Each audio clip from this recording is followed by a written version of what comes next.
Welcome back to another episode of our podcast on why I'm your host, as always. In this episode, we explore the French Revolution. Let's go. In the waning years of the 18th century, France found itself on the edge of transformation. Centuries of tradition, hierarchy, and royal power, collectively known as the ancient regime, were beginning to crumble. At the heart of French society stood a rigid division. Three states, which vastly unequal in rights and influence.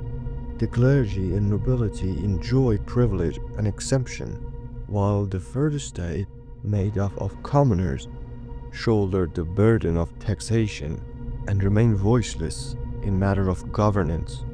As the nation's financial crisis deepened, worsened by years of costly wars and unchecked royal extravagance, tension reached a breaking point. Despite the result of growing unrest, King Louis XVI convened the States General in 1789 as assembly that had not met in over a century. But rather than calm the storm, this meeting ignited it. Frustrated by their lack of influence, the Third Estate broke away and wholly declared themselves the National Assembly, vowing to draft a constitution that would limit the monarchy's power and protect the rights of all citizens.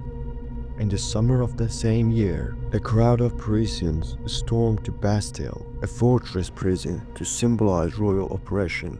Though military insignificant, its fall sent a powerful message that people were no longer willing to endure tyranny. In the days and months that followed, the revolutionary spirit swept across France. Feudal privileges were abolished, and a powerful document, the Declaration of the Rights of Man and the Citizen, was born. It proclaimed ideas of liberty, equality, and fraternity, words that would echo far beyond France's borders, shaping the course of modern democracy. Yet revolution, as history often shows, is rarely peaceful. As political factions vied for control, one group rose above the rest, the Jacobins, led by Maximilien Robespierre.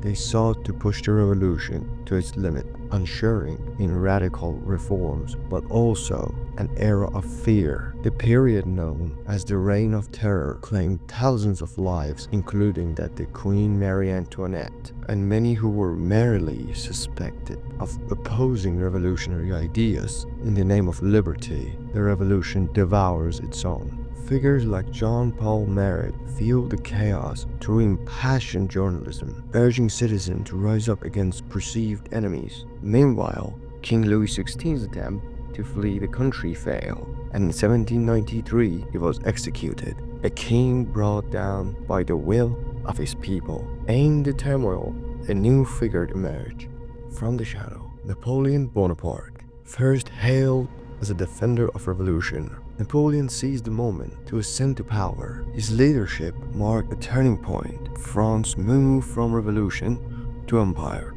Napoleon's legacy is complex. On one hand, he brought stability and introduced legal reform, such as Napoleonic Code, which continues to influence legal system today.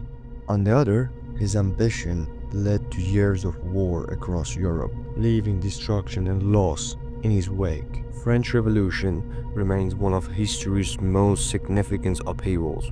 It ended centuries of monarchy, gave birth to a new concept of citizenship, and inspired movement for freedom around the globe. Yet, it also served as a cautionary tale, a reminder that the path to liberty is fraught by peril, and the idealism, when taken to extreme, can turn into oppression. Today, the echoes of 1789 still resonate. They challenge us to reflect on the meaning of justice, the pride of change, and the enduring struggle for human dignity. And as I always say, keep dreaming big and keep pushing forward.